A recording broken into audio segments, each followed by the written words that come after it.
Unit 25. How many prawns? Các bạn thân mến, các bạn đang theo dõi chương trình tiếng Anh giao tiếp, một chương trình dạy tiếng Anh được phát sóng trên đài truyền hình nhằm giúp các bạn tăng cường các kỹ năng giao tiếp bằng tiếng Anh, đặc biệt là các kỹ năng nghe và nói. Chúng tôi hy vọng chương trình đã phần nào giúp các bạn tăng cường khả năng nghe và nói tiếng Anh trong các tình huống giao tiếp khác nhau. Các bạn có nhớ trong bài trước chúng ta đã học những gì không? Chúng ta cùng làm một bài tập ôn lại những gì đã học trong bài trước. Các bạn hãy khớp các đặc tính sau với 4 loại rượu vang được nhắc tới trong bài số 24. Too much fruit. Most popular. Attractive. World class. Tên 4 loại rượu là Chardonnay, Riesling, Cabernet Sauvignon, Shiraz. Chúng ta bắt đầu. These are our whites. Why don't you try the Chardonnay first? It's our best-selling wine.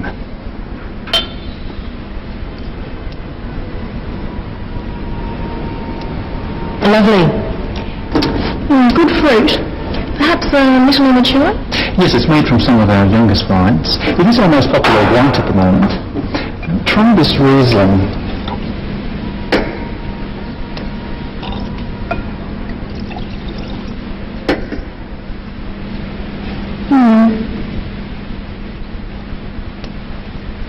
Very pale, isn't it? A lot of our customers are finding it very attractive. It's a bit too dry for our market. I think we'll leave that one. But I like the Chardonnay. I think we can sell that. Excellent. Let's try the reds. Our reds are as good as any you'll find around here. What have we got here? This is our Cabernet Sauvignon. It's very popular. A bit too much fruit at this stage. I understand it wasn't a good year for Cabernet in this district. You know your wines, Miss Lee. I try to be prepared. What's your best red? This one. Our Shiraz. And we think it's world class. It's lovely colour. Deepest red. What vintage is this? It's 3 years old now. It'll drink well for years yet, but you can drink it right now too. And what's the price? Well, it's our most expensive wine at $50 retail. I'll think about it. It's certainly got potential, but there are a lot of wines around in this class these days. We've got a lot of competition, Tim. That's for sure. But we can work out a special price for you if you're interested. I'm definitely interested. This is very good. Sarah knows our requirements and pricing position. I'm sure you can work out something with her. I'm sure we can. Các bạn có thể theo dõi đáp án trong trang web của chương trình bài số 24. Tên trang web là www.australianetwork.com. Còn bây giờ chúng ta chuyển sang bài số 25. Chắc các bạn còn nhớ là An đã nói là cô sẽ nấu một bữa ăn tối theo kiểu Trung Quốc cho Sarah và Mark thưởng thức. Hôm nay An đi chợ mua một số đồ để nấu ăn. Mời các bạn theo dõi phim và học cách sử dụng các từ, nhóm từ, chỉ số lượng đi với các danh từ đếm được và danh từ không đếm được. Cách sử dụng some và any. Chúng ta bắt đầu.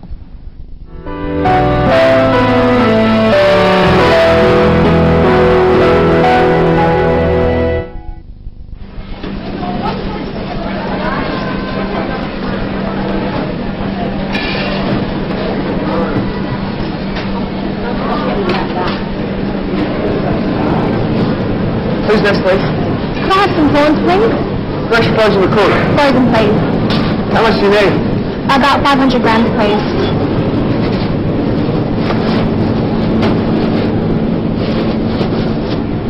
Maybe $10, thank you.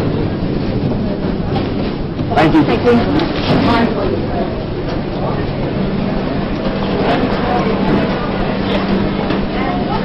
Can I help you? Some of these leeks. How many left? 3. Something else? Some ginger? Right there, huh? Oh, right. Just this piece, please. Okay. Do you have any beef stock? Yes, we do. How much would you like? About 100 grams?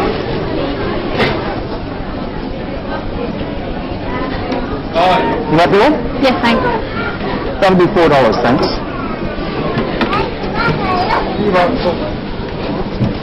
Thank you. Okay.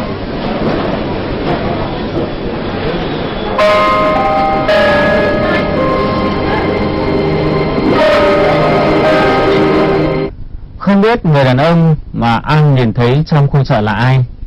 Các bạn sẽ biết trong các bài sau của chương trình. Trước khi theo dõi lại phim và làm bài tập nghe hiểu, xin mời các bạn học một số từ chỉ các loại thực phẩm khác nhau An đã mua. Prawn, prawn, tôm. Leek, leek, tỏi tây. Ginger, ginger, củ gừng. Bean sprout, bean sprout, giá đỗ. Không biết là An định làm món gì để thiết đãi Sarah và Mark. Trong bài này các bạn cũng thấy là những người bán hàng rất chuyên nghiệp và cũng rất thân thiện, lịch sự, với các từ họ thường dùng như love, please được nhắc lại liên tục. Xin mời các bạn theo dõi lại phim và điền vào thông tin trong bảng sau. Items: prawn, leek, ginger, bean sprout. Các bạn hãy điền vào cột số 2 số lượng các vật mà An đã mua, quantity, và cột cuối cùng giá của các đồ vật đó. Mời các bạn theo dõi phim.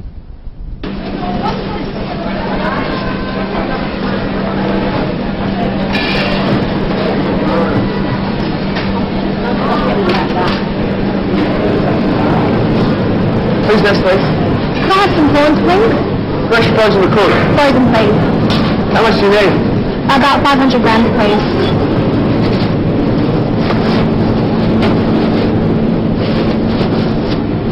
That'll be $10, thank you. Thank you. Thank you.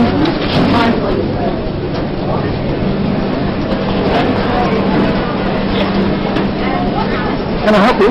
Some of these meat. How many left? 3. Something else? Some ginger? Right there, huh? Oh, right. Just this piece, please. Okay. Do you have any beef stock? Yes, we do. How much would you like? About 100 grams?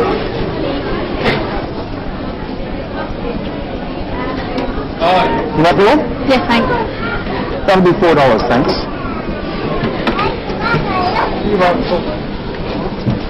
Thank you. Okay.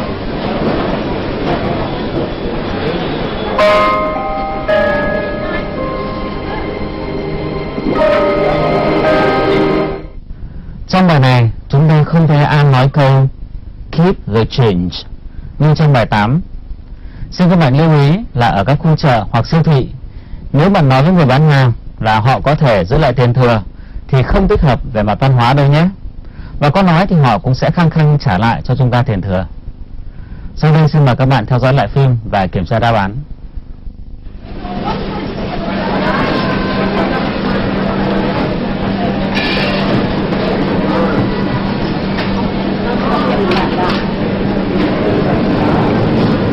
Who's next, please?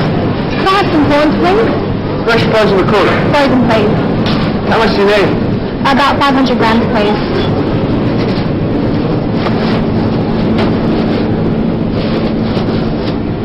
That'll be $10, thank you.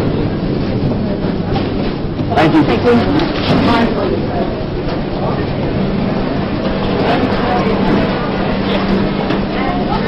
Can I help you? Some of these meat. How many left? 3. Something else? Some ginger? Right there, huh? Oh, right. Just this piece, please. Okay. Do you have any beef stock? Yes, we do. How much would you like? About 100 grams?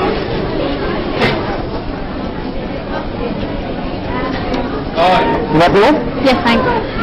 That'll be $4, thanks.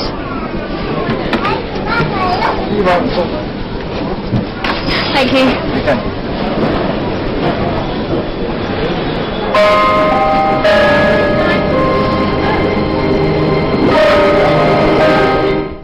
Chúng ta cùng tìm hiểu thêm về một số câu trúc câu thường dùng khi mua hàng ở chợ hay ở siêu thị. Các bạn có nhớ anh chàng đứng ở quầy bán các đồ thủy hải sản nói gì và An hỏi thế nào không? Mời các bạn theo dõi lại. Who's next, please? Can I have some prawns, please? Fresh frozen or cooked? Frozen. Who's next, please? Can I have some prawns, please? Fresh frozen or cooked? Frozen, please. How much do you need? Khi ở quầy bán hàng có nhiều người xếp hàng, sau khi phục vụ xong một khách, người bán hàng thường nói Who's next, please? Hoặc ngắn gọn hơn là Next, please. Còn khi mua hàng, nếu thấy mặt hàng ta cần mua ở ngay trước mặt, ta dùng cấu trúc câu như An nói trong đoạn này. Could I have some, please? Còn nếu không biết là chỗ quầy hàng đó có mặt hàng ta cần mua không, ta có thể dùng cấu trúc câu như trong đoạn sau đó. An muốn mua giá đỗ. Mời các bạn theo dõi lại. Can I help you? Some of these meats. How many left? 3. Something else? Some ginger? Right there, huh? Oh, right. Just this piece, please. Okay. Do you have any beef fat? Yes, we do. How much would you like? About 100 grams? Mời các bạn nhắc lại hai câu trên của An. Can I have some prawns, please? Who's next, please? Can I have some prawns, please? Do you have any beef fat? Yes, we do. How much would you like? Do you have any beef fat? Yes, we do. How much would you like? About 100 grams? Thế bạn có nhớ người bán hàng thứ hai nói gì khi thấy An tiến đến gần không? Chúng ta cùng theo dõi lại. Can I help you? Some of these meats. How many left? Can I help you? Some of these meats. How many left? 3.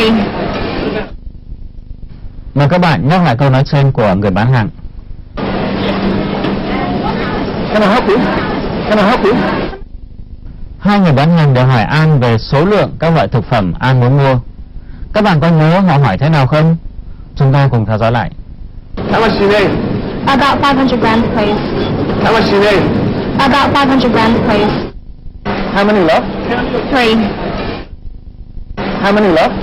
3. Do you have any beef fat? Yes, we do. How much would you like? About 100 grams?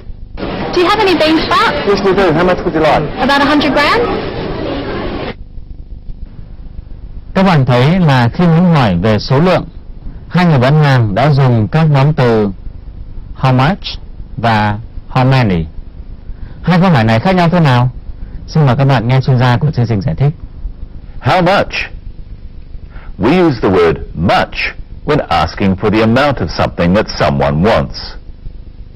Try saying, how much would you like, with the attendant. How much would you like? We say how much for things we measure and weigh, such as quantities of food. How many left? The attendant has asked how many. He's not asking about weight. How will Anne reply? Listen. How many left? 3. 3. When you're asked how many things you want, you reply with the number that you want. Anne wants 3 leeks. How many presenters are there on Living English? 2. There's Michelle and me. Hello, Michelle. Hello, Brenton. Hello, everyone. Vậy là chúng ta dùng how much khi đặt câu hỏi với các vật có thể cân đo được, còn how many với những vật có thể đếm được. Đấy là trong câu hỏi. Còn trong câu khẳng định, ta dùng much với danh từ không đếm được và many với danh từ đếm được. Vậy theo các bạn, thời gian và tiền có đếm được không? Ta có thể nói many time, many money được không? Không được. Vì nếu là thời gian và tiền nói chung thì là các danh từ không đếm được. Nhưng nếu là thời gian cụ thể như bao nhiêu giờ, bao nhiêu phút, hoặc loại tiền cụ thể như bao nhiêu đô la, bao nhiêu đồng thì là những danh từ đếm được. Vậy ta có thể nói many hours, many dollars. Xin mời các bạn theo dõi lại phim và nhắc lại câu hỏi và trả lời về số lượng sau. How much do you need? About 500 grams, please. How many left? 3. Do you have any beef fat? Yes, we do. How much would you like? About 100 grams? Các bạn thân mến, một số nước nói tiếng Anh có một đơn vị đo lường rất lạ, Đó là gì vậy? Chúng ta cùng nghe Michelle giải thích. How many? A dozen. What's a dozen? A dozen is 12 things. This is a dozen eggs. Eggs are sold as a dozen, or a half a dozen. A half a dozen is 6? Yes. Chúng ta cùng tiếp tục luyện. Các bạn sẽ nghe Michelle đưa ra một số câu trả lời. Các bạn hãy đặt câu hỏi với how much hoặc how many theo gợi ý. Chúng ta bắt đầu. Now it's time for you to say much or many to make the question to my answers. My first answer is, I boil the eggs for 2 minutes. What's the question? For how time do you boil the eggs? For how much time do you boil the eggs? I boil the eggs for 2 minutes. Now another answer. I have 3 eggs. What's the question? How eggs do you have? How many eggs do you have? I have 3 eggs. The eggs weigh 60 grams. What's the question? How do the eggs weigh? How much do the eggs weigh? The eggs weigh 60 grams. The eggs cost $2 a dozen. How did the eggs cost? How much did the eggs cost? The eggs cost $2 a dozen. Các bạn thân mến, trong bài hôm nay chúng ta thấy có xuất hiện một số từ chỉ số lượng khác nhau. Ngoài những từ và nhóm từ chỉ số lượng chính xác như $10, 500 gram vân vân, chúng ta còn thấy 2 từ khác nữa rất thông dụng, đó là some và any. 2 từ này có thể đứng trước cả danh từ đếm được và danh từ không đếm được. Ví dụ some sugar, any books, some dollars, vân vân. Chúng ta cùng nghe chuyên gia của chương trình giải thích cách sử dụng some trong câu hỏi và câu khẳng định. Anne asks for some prawns. We use some for amounts that are not definite or exact. Listen to Anne use the word some again. Can I help you? Some of these leeks.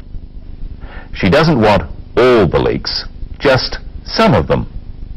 Như vậy là some có thể dùng cả trong câu hỏi và câu khẳng định với nghĩa một số, một vài. Thế còn cách sử dụng any thì thế nào? Mời các bạn nghe Brenton giải thích tiếp. Any.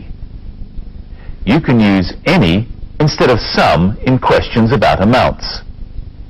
Do you have any bean sprouts? Is the same as, do you have some bean sprouts? We also use any with a negative such as don't to mean none. The attendant could have said, we don't have any. That means they have none. But you can't say, we don't have some. Như vậy chúng ta có thể dùng cả some và any trong câu hỏi, nhưng lại không được dùng any trong câu phủ định. Các bạn hãy đọc thêm trong các sách ngữ pháp về cách sử dụng của some và any. Tiếp theo xin mời các bạn theo dõi Michelle hướng dẫn cách sử dụng a few. A few can be a dozen, and it can be 5. A few can be any small number more than 2. Anne paid a few dollars for the bean sprouts. Như vậy, a few có nghĩa là một vài, một ít, tức là số lượng nhỏ. Cũng xin các bạn lưu ý là a few được dùng với các danh từ đếm được. Ví dụ, a few books, a few students. Còn với danh từ không đếm được, ta dùng a little. Ví dụ, a little water, a little traffic. Tuy nhiên xin các bạn lưu ý là nếu ta thêm từ quite vào trước a few thì nghĩa của cả nhóm từ hoàn toàn ngược lại. Vậy, quite a few books có nghĩa là rất nhiều sách. Một từ ngược nghĩa khác của a few là many. Xin mời các bạn nghe chuyên gia của chương trình giải thích thêm. The opposite of a few is many. Here are a few pens. And here are many pens. Chúng ta cùng luyện. Các bạn hãy hoàn thiện câu sử dụng a few hoặc many. Now it's your turn. There are matches in this box. There are a few matches in this box. There are matches in this box. There are many matches in this box. Các bạn có nhớ An mua bao nhiêu gừng không? Và cô dùng từ gì để chỉ đơn vị đo trong trường hợp này? Mời các bạn theo dõi lại bằng Something else? Some ginger? Right there, no? Oh, right. Just this piece, please. Okay. từ a piece có nghĩa là một mẩu, một mảnh, đơn vị nhỏ của một vật lớn hơn. Các bạn thấy là trên bàn gần chỗ ngồi của Brenton có một tấm sô-cô-la rất ngon. Chúng ta hãy thử xem Brenton đưa cho Michelle bao nhiêu khi cô yêu cầu nhé. What have you got there, Brenton? A block of chocolate. Can I have some, please? Yes, I'll give you a piece. Thanks. Michelle có vẻ rất thích ăn sô-cô-la. Còn bây giờ đến lượt Brenton yêu cầu Michelle rót cho anh một ít cà phê. Mời các bạn theo dõi đoạn tiếp theo và ôn lại cách sử dụng các từ chỉ số lượng như much, many, some, vân vân. How much do you want? A big cup or a small cup? Oh, a big cup, please.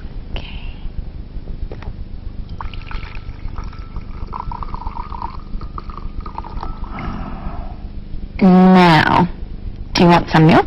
Yes, just a little bit. Oh, a little bit more. That's enough. Thank you. How many sugars do you want? 2, please. 1, 2. Tôi chưa thấy ai uống cà phê với cả sữa và đường cả. Không biết tên gọi cốc cà phê mà Brenton sẽ uống là cốc gì. Trong đoạn vừa rồi, khi hỏi Brenton muốn dùng bao nhiêu đường, Michelle đã dùng how many thay cho how much. Mặc dù đường, sugar là danh từ không đếm được. Các bạn có biết tại sao không? Chúng ta cùng theo dõi lại đoạn này. How many sugars do you want? 2, please. 1, 2. Các bạn có biết tại sao không? Vì trong bát đường đã có sẵn một chiếc thìa và Michelle muốn hỏi Brenton là muốn dùng bao nhiêu thìa đường. 2, please. Và khi trả lời, Brenton đã nói 2, please. Các bạn có nhớ Brenton muốn uống bao nhiêu cà phê không? Anh ấy muốn bao nhiêu sữa cho vào cà phê? Hãy trả lời các câu hỏi sau của Michelle.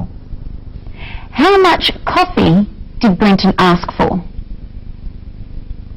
A big cup. How much milk did he ask for? A little bit. How much chocolate did he give me? A piece. Chắc là Michelle muốn Brenton cho thêm sô-cô-la đây. Trước khi kết thúc bài học ngày hôm nay, xin mời các bạn theo dõi lại phim và ôn lại cách sử dụng một số từ chỉ số lượng đi với danh từ đếm được và không đếm được.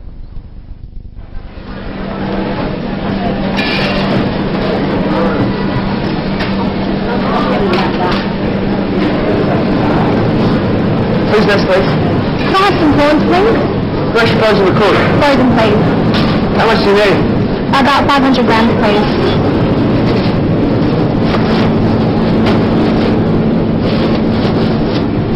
Maybe $10, thank you. Thank you. Thank you.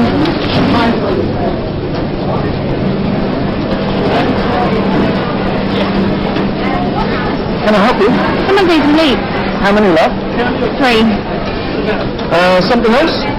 Some ginger? Right there, no? Oh, right. Just this piece, please. Okay. Do you have any bean sprouts? Yes, we do. How much would you like? About 100 grams?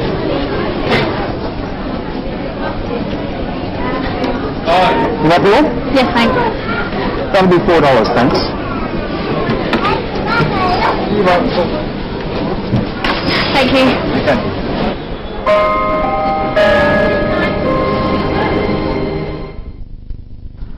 Bài học của chúng ta hôm nay đến đây là hết. Thân ái chào tạm biệt và hẹn gặp lại. Until next time, goodbye.